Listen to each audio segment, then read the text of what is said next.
Just fresh off UFC 316, another fight is quietly but steadily shaping up to be an absolute banger. Luke Thomas recently broke down the possible matchup between Cory Sandhagen and Merab Dvalishvili, and he's not downplaying Cory's chances. Luke thinks this fight might be way tougher for Merab than people expect.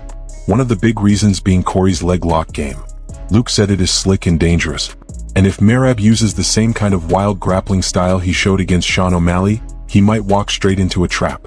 Luke said that Merab took more risks than usual in his fight with Sean O'Malley. Surely that paid off against Sean, but Sandhagen is a completely different animal on the ground.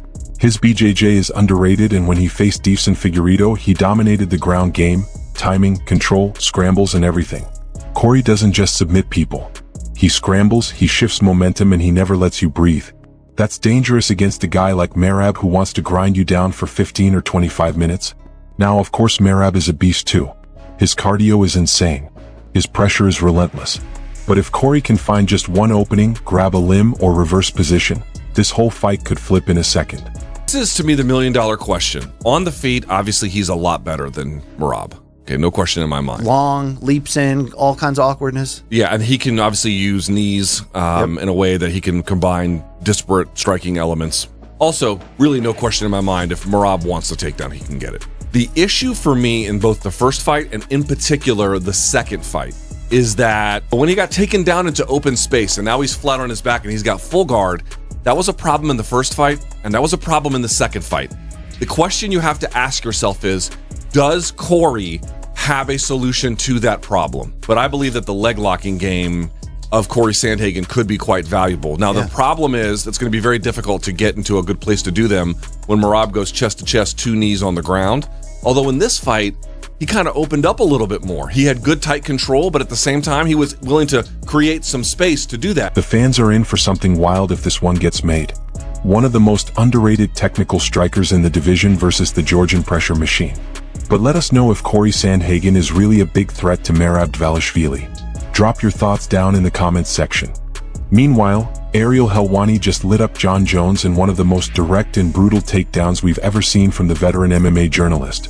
No sugarcoating, no dancing around the point, he went straight for the kill. Helwani said there's no other GOAT in any major sport whose final chapter looked like Jon Jones. And honestly, it's hard to argue.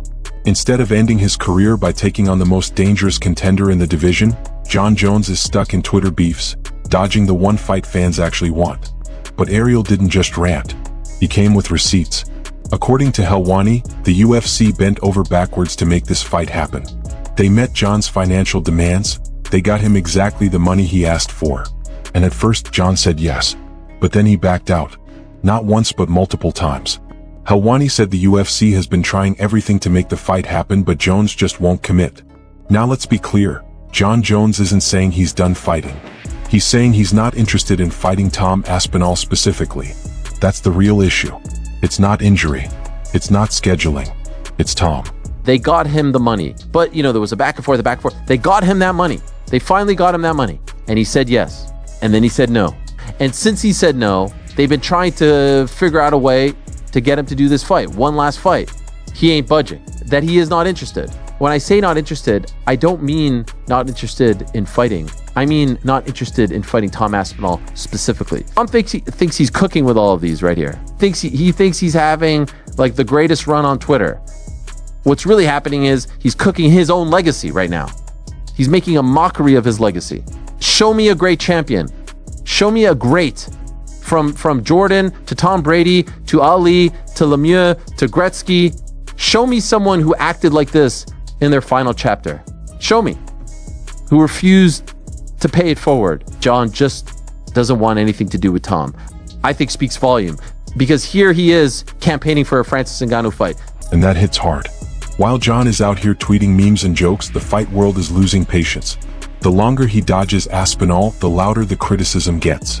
Ariel even made comparisons to other sports legends, from Jordan to Tom Brady to Ali to Gretzky. The message is clear. Great champions don't run from the next generation. They pass the torch or they go out swinging. Jon Jones is doing neither. Jones has the title. Aspinall has the interim belt. But the fight fans want the most, maybe the biggest heavyweight fight in years, which Jon Jones is sabotaging. Do you think John Jones is so scared of Tom Aspinall that he's not willing to risk a loss nearing the end of his UFC career? Let me know down in the comments. Arman Tsarukyan is in the headlines, but not for his fights this time round. Reports say Arman is facing legal issues in Russia over unpaid taxes, the amount being roughly $1,100. Now that might sound small, especially compared to the millions we expect Arman to be worth, but in Russia, that's enough to catch the government's attention. The Russian tax agency has already flagged his assets, including a real estate company in Russia, a gym in the US, a rented flat in Miami, and even his luxury cars, like a Lamborghini Urus and a Mercedes G-Wagon with custom plates. So where's all this money coming from? Turns out Arman's father runs a successful construction company, and that family wealth has funded a lot of his lifestyle outside the octagon. But even with all that backing, tax authorities don't play around. If Arman doesn't pay up, there's a real chance he could face some jail time. Just last year, even Khabib got caught up in a tax situation owing over $3 million. That case got so serious that he had to leave Russia and go to the United Arab Emirates. So while Arman's case is way smaller, it still matters. Russian authorities are known to be strict, and they don't care if you're rich, famous, or a UFC fighter. If you owe, you pay or face the consequences. This might not affect his next fight yet, but it's a situation to keep an eye on. And that's it from MMA Lad. If you liked the video, please be sure to subscribe now and turn on the notification bell in order not to miss out on daily updates in the fight world. Thanks for watching. See you in the next one.